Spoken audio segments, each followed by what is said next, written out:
The autumn evening air carried a crisp coolness as expensive cars lined up outside Westfield Academy of Music. Shiny BMWs, Mercedes, and even a few Teslas filled the parking lot, their polished surfaces reflecting the golden lights from the building's tall windows. Inside the grand concert hall, everything sparkled. Crystal chandeliers hung from the ceiling like frozen waterfalls, and the marble floors were so clean you could see your reflection in them. This wasn't just any Friday night.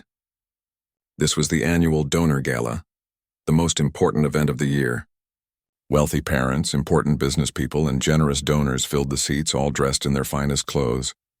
Men wore sharp suits and bow ties, while women glided through the room in elegant dresses that probably cost more than most people's monthly rent.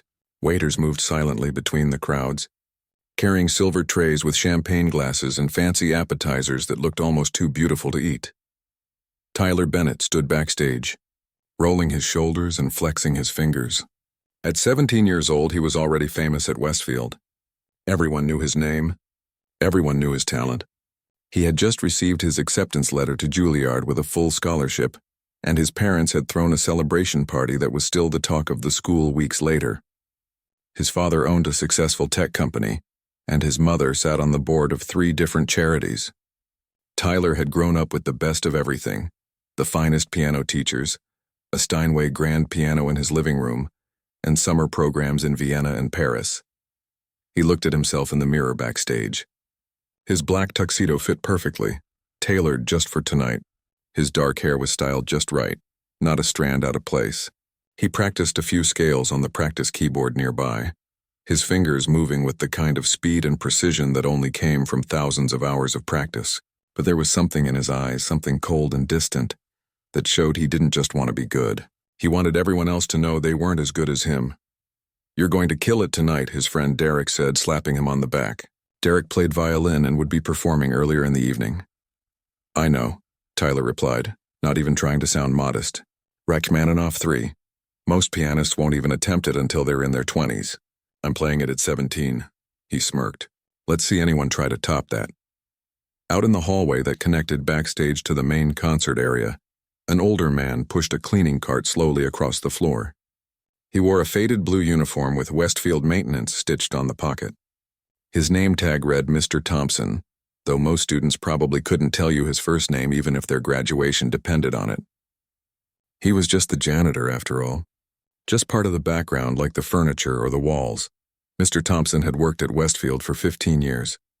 Every morning he arrived before dawn to unlock the practice rooms. Every evening he stayed late to make sure everything was clean and ready for the next day. He mopped the floors that students walked on without a second thought. He emptied the trash bins filled with crumpled sheet music and empty coffee cups. He cleaned the piano keys that got sticky from nervous, sweating fingers before performances. He moved quietly, almost invisibly, through the school. Students rushed past him in the hallways, chatting about their upcoming auditions or complaining about difficult pieces, never once looking at him. Teachers passed by with quick, polite nods, but rarely did anyone stop to actually talk to him. He didn't mind, really. He had learned a long time ago that in places like this, people only saw the uniform, not the person wearing it. Tonight, though, Mr. Thompson was working during the gala, which was unusual. Usually, the school hired an outside cleaning service for special events, but one of the maintenance crew had called in sick, and Mr. Thompson had volunteered to help. He needed the extra hours anyway. His small apartment didn't pay for itself, and his daughter was getting married next spring. He wanted to help with the wedding, even though she kept telling him not to worry about it. As he swept near the backstage entrance, he could hear Tyler warming up on the practice keyboard. The sound drifted through the partially open door. Mr. Thompson paused for just a moment, listening. The boy was talented, no doubt about that. His fingers moved fast, hitting every note with perfect accuracy. But something was missing from his playing, something Mr. Thompson couldn't quite put into words. It was technically perfect, but somehow empty, like a beautiful house with no one living inside. Tyler finished his warm-up and stepped out into the hallway to get some water. That's when he saw Mr. Thompson standing there with his broom, his weathered hands gripping the wooden handle. Tyler's lip curled slightly. He didn't like seeing maintenance staff around during important events. It ruined the atmosphere, made everything feel less special. "Hey," Tyler called out, his voice loud enough that a few other students and even some early arriving guests turned to look. Make sure you stay out of sight during the performance, okay? We don't need cleaning carts rolling around while I'm playing. Mr. Thompson nodded politely. Of course. I'll be finished with this area in just a minute. But Tyler wasn't done. Something about the quiet acceptance in the old man's voice irritated him. Maybe it was nerves about the performance. Or maybe it was just who Tyler had become over the years, surrounded by constant praise and never hearing the word no. You know, Tyler continued, his voice dripping with condescension. You should actually stay and watch if you get the chance. Pay attention. You might learn something about what real talent looks like. He paused, then added with a smirk, though I doubt you'd understand it. This piece takes years of training to even attempt. But hey, maybe you can appreciate it on some basic level. Derek shifted uncomfortably beside Tyler. A couple of other students nearby suddenly became very interested in their shoes. One of the teachers, Mrs. Anderson, the school's music director, was walking past with a clipboard and heard the whole thing. She stopped and opened her mouth as if to say something, but then closed it again. The gala was starting in 20 minutes. This wasn't the time for a confrontation. Mr. Thompson's expression didn't change much. He just looked at Tyler with these calm, dark eyes that seemed to hold 1,000 unspoken thoughts. For a moment, Tyler almost felt uncomfortable under that steady gaze. But then Mr. Thompson simply nodded again, picked up his broom, and continued sweeping down the hallway, moving slowly away from the backstage area. Come on. Man, Derek muttered to Tyler. That was kinda harsh. Tyler shrugged. Just being honest. People need to know their place. He headed back toward the practice room, already putting the encounter out of his mind. He had more important things to think about, like the 200 people who were about to watch him prove, once again, that he was better than everyone else. In the concert hall, the lights began to dim slightly, signaling that the performance would begin soon. Guests found their seats, programs rustling as people flipped through them to see the order of performances. Tyler's name was listed for the finale, the closing act, the moment everyone was waiting for. His parents sat in the third row, pride evident on their faces. They'd already told half the room about his Juilliard acceptance. Backstage, Tyler did a few final stretches and breathed deeply. This was his moment. This was what he'd worked for his entire life. And nothing, not nervous classmates, not tired teachers, and certainly not some old janitor with a broom, was going to distract him from his triumph. The first performances began, and the evening rolled forward like clockwork, each student playing their prepared pieces to polite applause. Tyler watched from backstage, mentally noting every small mistake his classmates made, every missed opportunity for expression, every technical imperfection. He would show them how it was really done. What Tyler didn't know, what none of them knew, was that the evening was about to take a turn that would change everything. He thought he understood about music, about respect, and about the quiet man he'd just mocked in the hallway. The concert hall buzzed with energy as one performance followed another. A freshman played Mozart with shaky hands, earning encouraging applause. Two sisters performed a duet that was sweet but forgettable.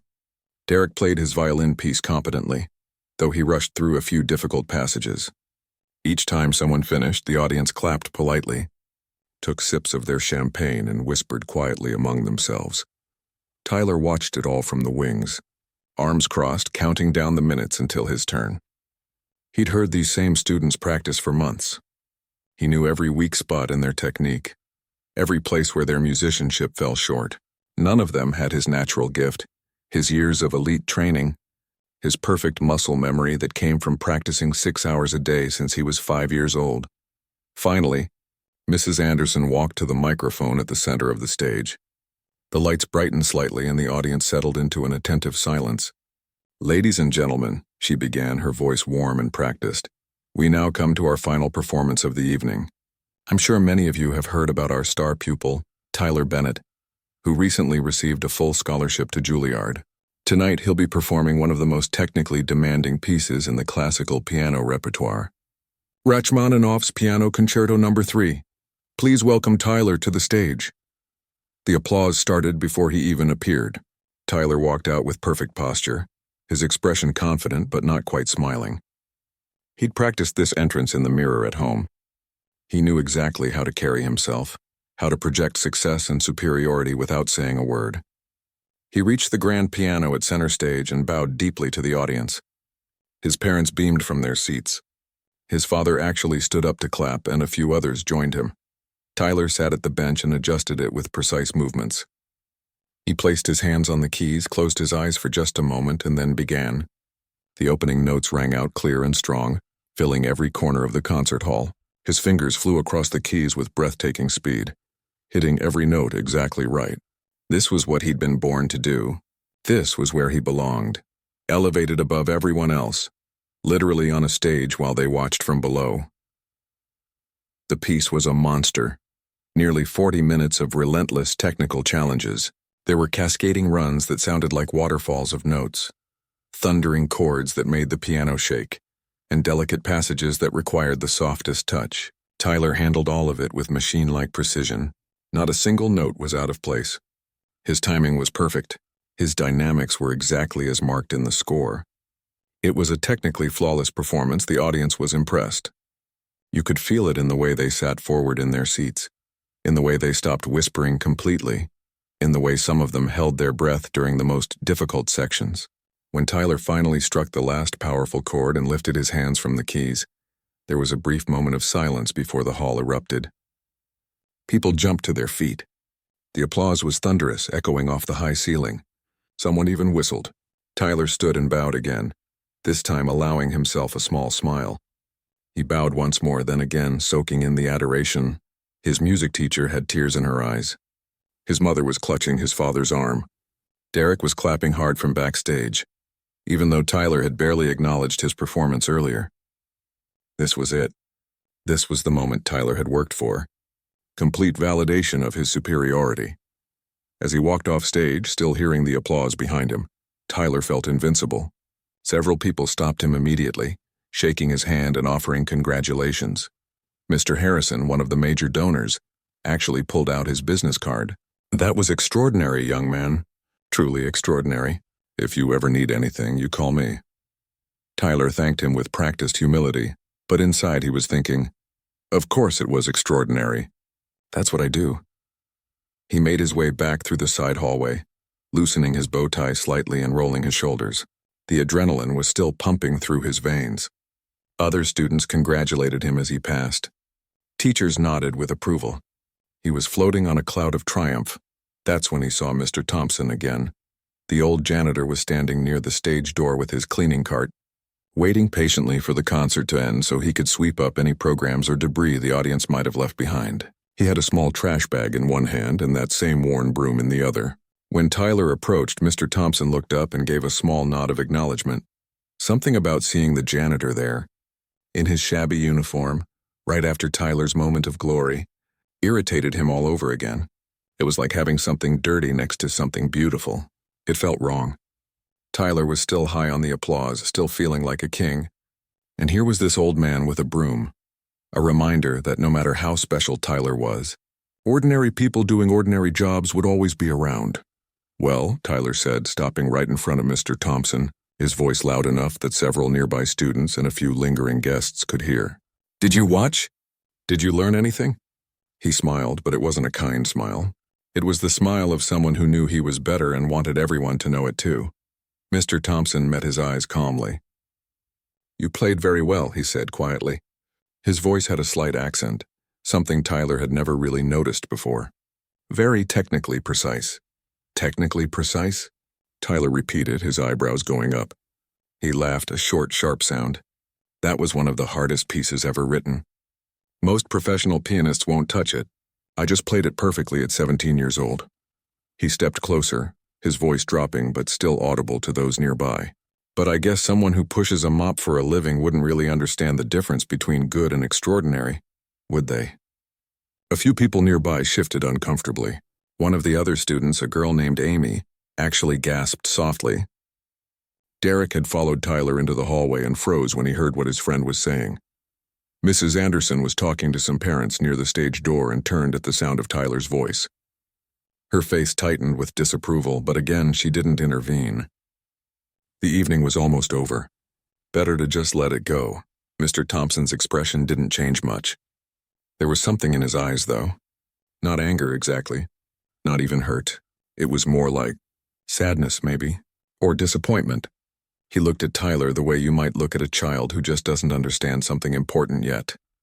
"You have a gift," Mr. Thompson said simply. "That much is clear. A gift?" Tyler scoffed. "It's not a gift. It's years of work. Years of discipline. Years of being better than everyone else." He gestured around at the hallway, at the concert hall, at the whole school. "This is what talent looks like when you actually have it and know how to use it. Something you'll never understand from your position." He said that last word with particular emphasis. Your position. Like it was something dirty. Like being a janitor meant being less than human, less than worthy of basic respect. Mr. Thompson nodded slowly, like he was accepting something he'd heard many times before. "Enjoy your evening," he said softly and turned to his cleaning cart. Tyler felt a flash of annoyance. He wanted some kind of reaction, some sign that his words had landed. But the old man just went back to his work, moving his cart slowly down the hallway toward the main entrance. Tyler watched him go, feeling somehow unsatisfied despite his triumph on stage. "Dude, that was really harsh," Derek said quietly, coming up beside him. "Why do you have to be like that?" "Like what, honest?" Tyler shot back. "Someone needs to remind people where they stand in the world. I'm going to Juilliard. I'm going to have a career playing in the world's greatest concert halls. And he's going to spend the rest of his life emptying trash cans and mopping floors. That's just reality." Derek looked like he wanted to say more but decided against it. He just shook his head and walked away. Tyler didn't care. He was too busy basking in the afterglow of his performance, too wrapped up in his own success to notice the looks some people were giving him. Looks that said they'd seen something ugly beneath the beautiful music. The guests began filing out of the concert hall, still chatting about the performances. Tyler's parents found him and embraced him, proud beyond words. They took photos with him, with his teachers, with the piano. Other parents congratulated them on having such a talented son. Tyler smiled for every photo, soaked up every compliment, and felt more certain than ever that he was destined for greatness. In the background, barely visible, Mr. Thompson quietly picked up discarded programs from the seats and swept the floors where hundreds of expensive shoes had walked. Nobody paid him any attention at all.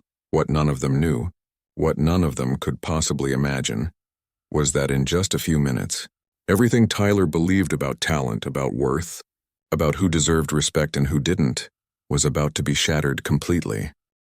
Tyler was still accepting congratulations near the refreshment table when Mrs. Anderson returned to the microphone on stage. Most of the guests had gotten up to stretch their legs, refill their champagne glasses, and chat about the evening's performances. The concert was officially over. People were starting to gather their coats and say their goodbyes. Tyler assumed Mrs. Anderson was just going to give the standard thank you speech and send everyone home. "Ladies and gentlemen," Mrs. Anderson's voice rang out over the sound system, "if I could have your attention for just a few more minutes, please return to your seats. We have one more very special performance this evening." Tyler looked up, confused. There was nothing else on the program. He'd been the finale. What was going on? Around the room, guests exchanged curious glances but began making their way back to their seats. The buzz of conversation shifted from satisfied commentary about the concert to puzzled speculation about this surprise addition. Mrs. Anderson waited until most people had settled back down. "Tonight has been a celebration of talent, dedication, and the pursuit of musical excellence," she began. "We've seen our students work incredibly hard to reach the level of performance you witnessed this evening. But I think it's important, especially for our young musicians, to remember that talent and dedication exist in many forms, often in places we least expect them." Tyler felt a strange uneasiness in his stomach. Where was this going? "For 15 years, Mrs. Anderson continued, her voice taking on a warmer tone, "someone has walked these halls making sure our school runs smoothly. He arrives before dawn and often stays late into the evening. He's cleaned our practice rooms, maintained our instruments, and been a quiet, steady presence in this institution. Most of us see him every day, but I wonder how many of us have truly taken the time to know him." Tyler's eyes widened. She couldn't possibly mean, "Tonight I'd like to invite Mr. James Thompson to the stage." The audience murmured in confusion. Tyler felt his mouth go dry. Several students looked at each other with raised eyebrows. A few parents checked their programs again, as if they'd somehow missed seeing the janitor's name listed among the performers. This had to be some kind of joke. some strange attempt at humor that was falling completely flat. Mr. Thompson appeared at the side of the stage, still in his faded blue maintenance uniform. He looked uncomfortable, almost reluctant as he walked slowly toward the piano. His weathered work boots made soft sounds against the polished wood floor. Tyler watched in disbelief, and then a smile crept across his face. This was going to be embarrassing for everyone involved. What was Mrs. Anderson thinking? This should be good, Tyler whispered to Amy, who was standing nearby. Is he going to play Twinkle, Twinkle, Little Star? A few other students nearby snickered. Even some of the adults in the audience looked skeptical, shifting uncomfortably in their seats. Mrs. Anderson helped Mr. Thompson adjust the piano bench, the same bench Tyler had sat on just 20 minutes earlier. The old janitor lowered himself onto it slowly, like his back hurt from years of physical labor. He placed his hands on the keys, and Tyler noticed something he hadn't seen before. Mr. Thompson's hands, though weathered and marked with small scars and calluses, had long, elegant fingers. Pianist's fingers. The concert hall fell silent, but it was a different kind of silence than before. When Tyler had played, the silence had been filled with anticipation and respect. The silence felt awkward, uncertain. People didn't know what to expect. Some were curious. Some seemed embarrassed for the old man. Some probably just wanted to go home. Mr. Thompson closed his eyes and took a deep breath. Then his hands came down on the keys. The first notes of Chopin's Ballade No. 1 in G minor filled the hall, but these weren't the notes of an amateur. These weren't the careful, hesitant sounds of someone who played piano as a hobby in their spare time. These were the notes of a master. Tyler felt the smile freeze on his face. His breath caught in his throat. Mr. Thompson's hands moved across the keys with a fluidity that was mesmerizing to watch. The opening melody was gentle, almost questioning, like someone remembering something beautiful from long ago. But there was depth in every phrase, emotion in every dynamic change. His fingers danced through the technical passages with an ease that made them look simple, even though Tyler knew they were anything but. Around the concert hall, people sat up straighter. The awkward, uncertain atmosphere evaporated. You could feel the shift in the room, like the air itself had changed. This wasn't what anyone had expected. This was extraordinary. The music continued, building in intensity. Mr. Thompson's whole body moved with the piece now, swaying slightly, his eyes still closed. It was like he wasn't playing the piano at all. It was like the music was flowing through him, like he was just a channel for something beautiful and powerful to enter the world. Tyler had played Rachmaninoff with technical perfection. Every note had been exactly right. But watching Mr. Thompson play Chopin, Tyler suddenly understood the difference between perfect notes and perfect music. This was different. This was alive. Every phrase breathed. Every crescendo built naturally, inevitably. The soft passages were so delicate they seemed like whispers. The powerful sections made the piano sing out with a richness Tyler had never quite achieved, even after years of trying.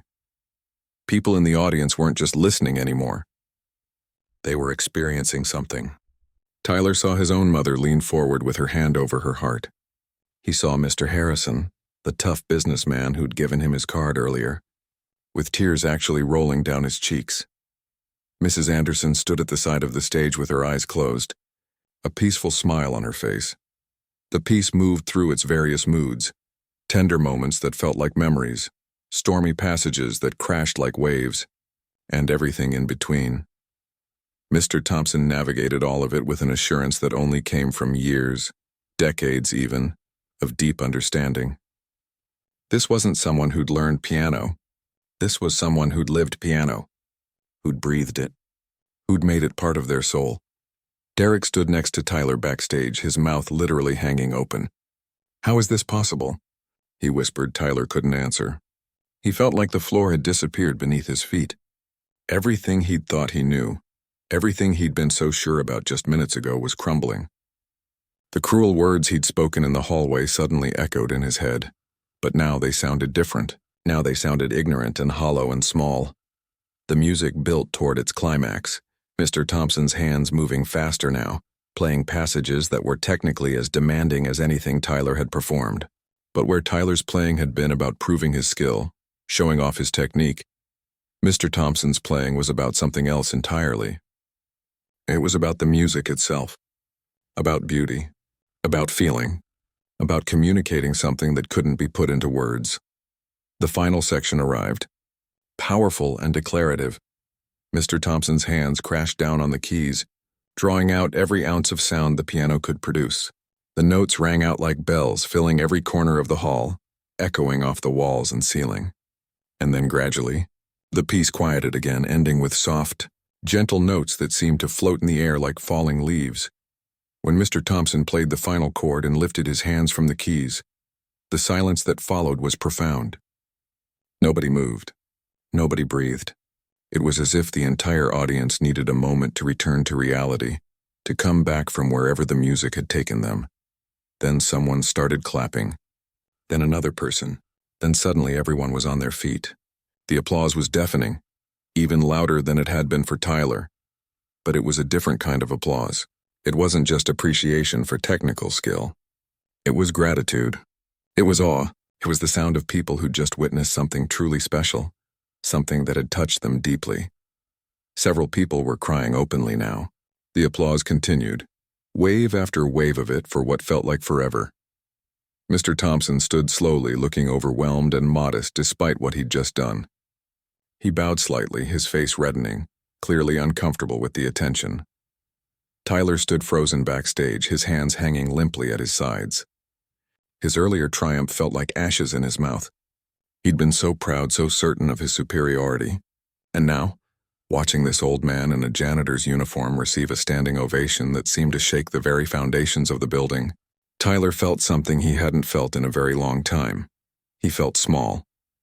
Mrs. Anderson returned to the microphone, her own eyes wet with tears. The audience finally began to quiet down, though many people were still wiping their faces and shaking their heads in amazement. "Thank you, James," Mrs. Anderson said, her voice thick with emotion.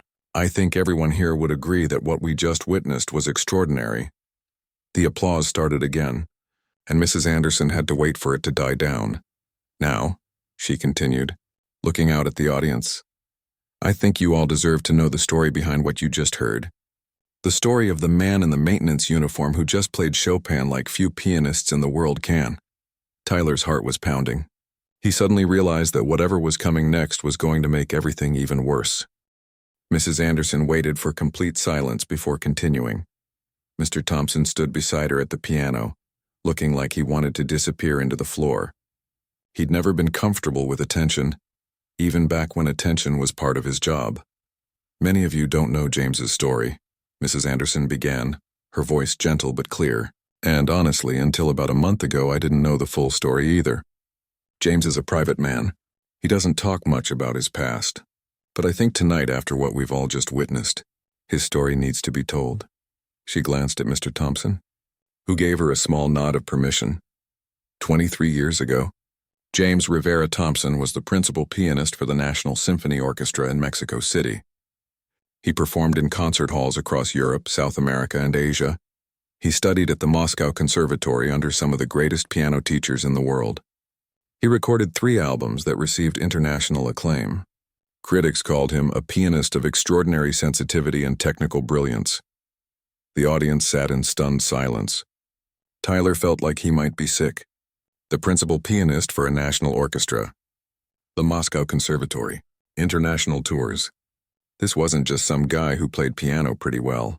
This was someone who had achieved everything Tyler dreamed of achieving.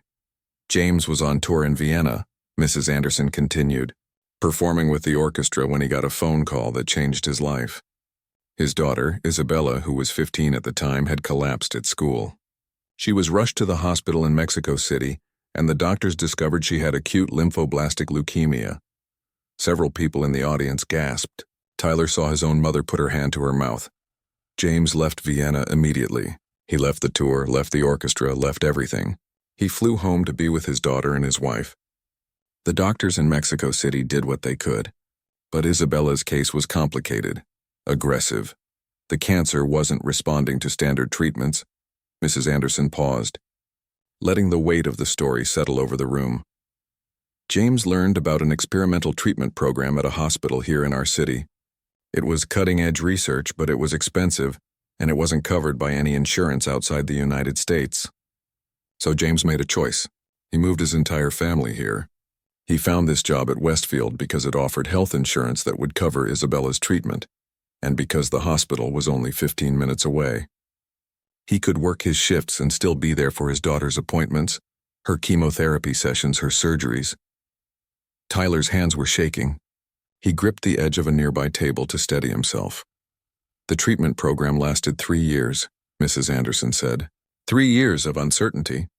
3 years of hope and fear.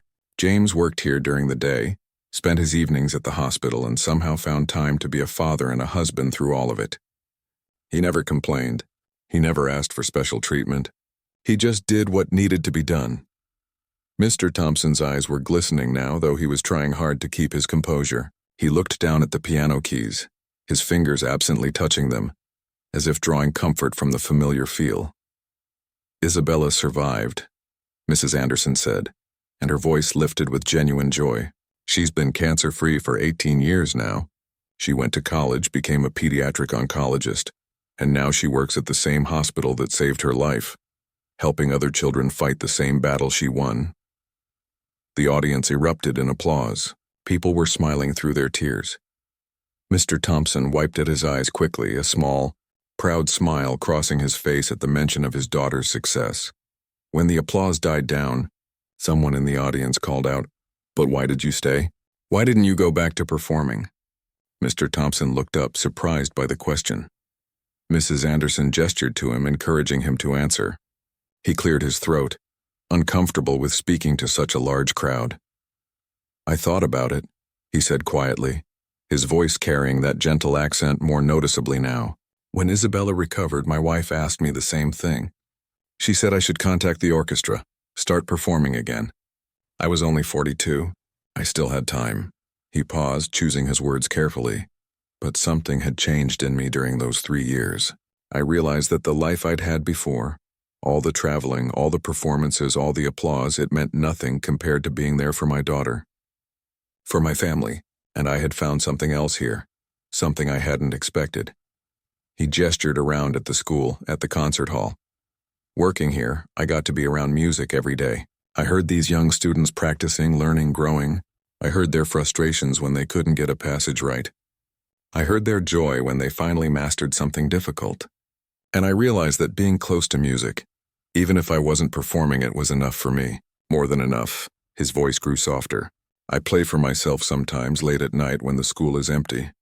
Just me and the piano and the silence. And it's peaceful. There's no pressure, no critics, no expectations. Just the music. And after everything my family went through, peace felt more valuable than applause. Several people in the audience were crying openly now, including Tyler's mother. Even some of the students had tears running down their faces. The story wasn't just about sacrifice. It was about love, about priorities, about understanding what truly mattered in life. James stayed because he wanted to, Mrs. Anderson added. When Isabella graduated from medical school, she tried to pay for him to go back to music full-time. She'd saved money from her practice and wanted to give back to him what he'd given up for her. But James said no. He said he was exactly where he wanted to be. Tyler felt hollow inside. Every word was like a hammer blow, shattering his worldview piece by piece. This man, this incredible pianist who had given up everything for his daughter, who had chosen love over fame, who had found contentment in a simple life close to music, Tyler had mocked him, had treated him like he was worthless, had assumed that because Mr. Thompson pushed a broom, he must be less than human. Mrs. Anderson's voice took on a more serious tone. "I'm sharing this story tonight because I think it's important for all of us, especially our young musicians, to understand something crucial. Talent is everywhere. Brilliance is everywhere. We never really know who we're standing next to, what they've accomplished, what they've sacrificed, or what's hidden beneath the surface." She looked directly at the students now, and Tyler felt her gaze land on him for just a moment. Success in music isn't just about technical skill or talent. It's about character.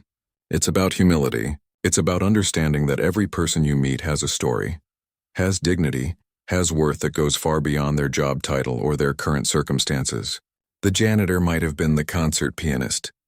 The quiet person in the corner might be carrying wisdom you desperately need to learn. The words hit Tyler like physical blows. He wanted to run, to escape, to be anywhere but here. But his feet wouldn't move. He was frozen, forced to stand there and absorb the truth of what he'd done. I invited James to perform tonight, Mrs. Anderson concluded, not to embarrass anyone or make any point other than this.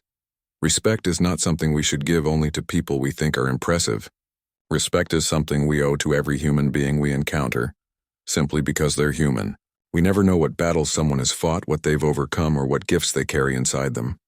She turned to Mr. Thompson and began clapping. The entire audience joined her immediately. Another standing ovation that seemed even more heartfelt than the first. Mr. Thompson bowed again, more deeply this time, and then quietly made his way off the stage. As he walked past the backstage area, he came face to face with Tyler. The boy stood there, pale and shaking, unable to meet the old man's eyes. All around them, students and teachers were talking excitedly about the performance, about the story, about how incredible it all was. But in that small moment, it was just the two of them. Mr. Thompson paused. Tyler expected anger, or perhaps cold satisfaction that he'd been put in his place. But when the old man spoke, his voice was gentle. "You played beautifully tonight," Mr. Thompson said. "You have tremendous talent. Don't waste it by letting pride make you small." Then he picked up his cleaning cart and slowly walked away, leaving Tyler standing alone with the weight of his shame. Tyler couldn't sleep that night. He lay in his bed staring at the ceiling, replaying everything over and over in his mind.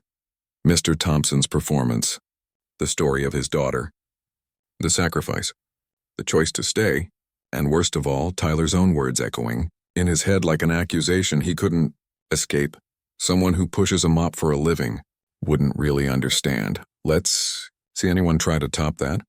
People need to know their place. Each memory made him feel smaller, more ashamed. He'd been so certain of his own superiority, so convinced that his talent made him better than other people. And in one evening, one performance, one story, all of that had been exposed as the ugly arrogance it really was. His Juilliard acceptance letter sat on his desk. The same letter he'd been so proud of just yesterday. Now it felt different somehow. Empty. What good was technical brilliance if it came wrapped in cruelty? What was the point of being talented if it made you blind to the worth of other people? Tyler got out of bed and sat at his desk. He pulled out a piece of paper and tried to write an apology, but every version sounded hollow and inadequate. How do you apologize for treating someone like they're worthless? How do you take back words that revealed who you really were inside? He finally gave up around 3 a.m. and fell into a restless sleep, filled with dreams of playing piano, while an empty concert hall echoed with his own mocking laughter. The next morning was Saturday, but Tyler got up early and drove to the school. He knew Mr. Thompson usually came in on Saturday mornings to do maintenance work that was harder to do when students were around. Tyler needed to face him, to apologize properly even though he had no idea what to say. He found Mr. Thompson in one of the practice rooms replacing a broken light fixture. The old man was up on a ladder working carefully, humming softly to himself. Tyler recognized the melody. "It was the same Chopin piece from the night before, Mr. Thompson," Tyler said quietly from the doorway. The old man looked down, surprised. "Tyler, you're here early." "I couldn't sleep." Tyler stepped into the room, his hands shoved deep in his pockets. "I needed to talk to you." Mr. Thompson climbed down from the ladder, wiping his hands on his work pants. His expression was kind, patient, like he'd been expecting this conversation. "I'm sorry," Tyler blurted out. The words felt inadequate the moment they left his mouth, but he pushed forward. "I'm so sorry for what I said to you, for how I treated you. I was cruel and arrogant, and I had no right," his voice cracked. "You gave up everything for your daughter. You were this incredible pianist, and I treated you like you were nothing, like you were beneath me. And the worst part is, I meant it. I really believed I was better than you." Mr. Thompson was quiet for a moment, studying Tyler's face. The boy was fighting back tears, his whole body tense with shame and regret. "Sit down," Mr. Thompson said gently, gesturing to the piano bench. Tyler sat, and Mr. Thompson pulled over a folding chair for himself. "Can I tell you something?" Tyler nodded, not trusting his voice. "When I was your age, I was a lot like you," Mr. Thompson said. "Maybe even worse. I was talented and I knew it. I looked down on people who weren't as gifted. I thought my talent made me special, made me better. I was accepted to the conservatory in Moscow, and I walked around like I was royalty. Tyler looked up, surprised. He'd somehow assumed Mr. Thompson had always been this wise, humble person. What changed? Tyler asked. Life, Mr. Thompson said simply. Life has a way of teaching us what really matters. When Isabella got sick, I learned something very quickly. All my talent, all my training, all my success, none of it could help her. None of it mattered. The only thing that mattered was love. Being there. Being present. And the people who helped us through that time weren't famous musicians or important critics. They were nurses working double shifts, janitors who cleaned the hospital and always had encouraging words, other parents in the cancer ward who shared their fear and hope with us. He leaned forward, his eyes steady on Tyler's face. I learned that a person's worth has nothing to do with their job or their talent or their achievements. It's about their character, their kindness, how they treat people when nobody important is watching. Tyler wiped at his eyes. I don't know if I can change. This is who I've been for so long. You're 17, Mr. Thompson said with a slight smile. You have your whole life ahead of you. The fact that you're here, that you couldn't sleep because of what you did, that you're ashamed, that tells me you can change. You want to change? That's the first step. Will you teach me? Tyler asked suddenly. Not piano, I mean yes piano, but more than that. Teach me what you know. About music, about being a better person. Mr. Thompson looked at him thoughtfully. You're going to Juilliard in a few months. I know. But until then, could we work together? I need to learn this. I need to be different than I was. The old man smiled. Okay, but I have conditions. You can't tell anyone I'm giving you lessons. I don't want attention. And in exchange for my time, you're going to volunteer. There's a community center downtown that offers free music lessons to kids who can't afford them. You're going to teach there, 2 days a week. Tyler felt a flutter of resistance, then remembered why he was here, why he needed to change. Okay, I'll do it. Over the next few months, Tyler's life transformed in ways he never expected. He met with Mr. Thompson twice a week, learning not just advanced piano techniques, but a completely different approach to music. Mr. Thompson taught him to play with soul, to feel the music instead of just executing it. They talked about composers' lives, about what they were trying to express, about how music was a language of emotion and connection. But the real transformation came from the community center. Tyler started teaching piano to kids from struggling families, kids who practiced on keyboards with missing keys, kids who couldn't afford lesson books, kids who had raw talent but no opportunities. At first, Tyler felt awkward and out of place. But gradually, he began to see these students the way Mr. Thompson had taught him to see people, as individuals with their own stories, their own worth, their own potential. One of his students was a 10-year-old girl named Rosa whose parents were farm workers. She had never touched a piano until coming to the community center, but she learned with fierce determination. Watching her face light up when she played her first complete song made Tyler feel something he'd never felt on any concert stage: genuine joy in someone else's success. In May, just before Tyler left for Juilliard, the school held another concert. Tyler performed again, but this time it was different. He played the same Chopin ballade that Mr. Thompson had played months earlier. He didn't play it as well technically as Mr. Thompson had. He was honest enough with himself now to admit that. But he played it with everything he'd learned about humility, about feeling, about music being a gift to share rather than a weapon to prove superiority. When he finished, the applause was warm and genuine, but Tyler wasn't listening for the applause anymore. He looked into the wings and saw Mr. Thompson standing there with a proud smile. That smile meant more to him than any standing ovation ever could. After the concert, Tyler found Mr. Thompson with his cleaning cart, just like that first night. But this time, Tyler didn't see a janitor. He saw his teacher, his mentor, his friend. Thank you, Tyler said simply, for everything, for giving me a second chance, for teaching me what actually matters. Mr. Thompson put a hand on his shoulder. You taught yourself, Tyler. You were willing to look at who you were and decide to be better. That takes real courage. Now go to Juilliard and remember what you learned here. Play beautifully, yes, but more importantly, live beautifully. Treat people with respect. Use your talent to lift others up, not to put them down. Tyler nodded, emotion thick in his throat. I will, I promise. He kept that promise. At Juilliard, Tyler became known not just as a talented pianist, but as someone who helped other students, who shared his knowledge freely, who treated everyone with respect regardless of their skill level. He volunteered at music programs in underprivileged neighborhoods throughout his college years. Years later, when Tyler had his debut performance at Carnegie Hall, he insisted that Mr. Thompson be there as his guest of honor. After the concert, Tyler told the audience about the janitor who had taught him the most important lesson of his life, that true greatness has nothing to do with where you stand on a stage and everything to do with how you treat the people around you. The lesson Tyler learned that night at Westfield Academy stayed with him forever. Talent might open doors, but character determines what you do once you walk through them. And the person pushing a broom might just be the wisest teacher you'll ever meet, if you're humble enough to listen.